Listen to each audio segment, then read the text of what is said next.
Hey guys, Pranjal here, founder of Your Brandmate. And let's talk about WordPress today. You heard it right, WordPress. You know, WordPress has a lot of negative image in developers community and the reasons are fair. So let's talk all about it today. But before getting started on list of pros and cons, let's understand who are the people who should use WordPress and who are the people who should definitely run away from that. So let's get started.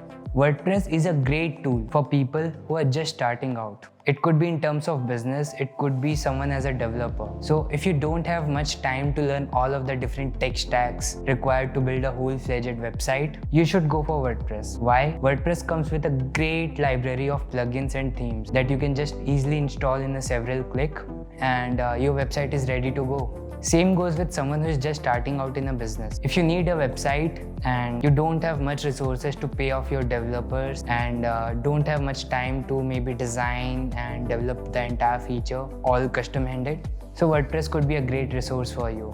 But with pros comes a huge list of cons. Let's talk about pros of WordPress. First, it is very easy to deploy a WordPress website in matter of minutes. It comes with a huge library of plugins and themes, so you can easily adopt and get all of the features you want in your website. Second, it is fairly easy to use if you are already adopted to WordPress. Third, you don't need much resource to deploy a WordPress website. All you need is a domain name and server, and that's all. But let's talk about the huge list of cons, and I promise you that the cons are very serious. First, WordPress websites comes with a huge vulnerability to all the security attacks. So let's understand this why. WordPress is basically a CMS with all of different plugins available, and all of these plugins are developed by different developers. So it is impossible for you to understand the effect of their codes and what security vulnerabilities it brings to your website. So it becomes very vulnerable to all of the security attacks. Second, it is not optimized for speed, and this comes with a huge cons on SEO. Let's understand this why. WordPress uses a lot of different plugins and maybe a different third-party theme. And all of the data that you have customized or built for the website, it is basically stored in database. And whenever user enters your website URL to visit your website, all of the data is first fetched from the database and then served to the user. So this takes a lot of time. Plus all of different plugins, their JavaScript files, their CSS, how they are programmed, it causes a lot of time optimization issues in your website. So for any developer, it becomes fairly hard to create a well-optimized WordPress website.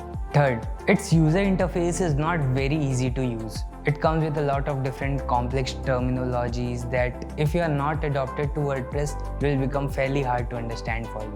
So it is surely not a beginner friendly as Shopify or any other website builder tool. We are done with the list of pros and cons. But if not WordPress, then what? So the number one option that you can have is, and of course this is just a suggestion, that is you can use Strapi CMS. So basically Strapi is a JavaScript open source CMS that you can use as a headless CMS, and then you can use something like Next.js for the front end. So this will make sure that your website is well optimized for speed, also SEO, because in general it's very optimized for SEO as well as speed.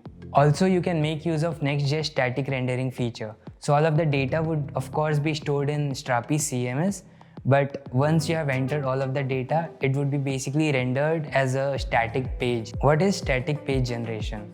So all of your data that you have entered, all of the blogs that you have entered in your Strapi CMS, the moment you hit publish, all of those pages would be saved statically on your server. Whenever user opens your website, the static pages would be served rather than the data from the CMS. So this will of course have a huge impact on site speed and in the positive way. The second option is, if you love WordPress, you can use WordPress as a headless CMS along with Gatsby. Everything would be same, it's just that Gatsby would be on the front end, and that will make sure that your site is again statically rendered with the content that is stored in the WordPress. So again, this will have a huge impact on speed but not on security part. So make sure that you use your resources well, you use your time well. And if you need any help in deploying your website, designing your website, and maybe just a quick suggestions on which tech stack you should choose, we are your brandmate.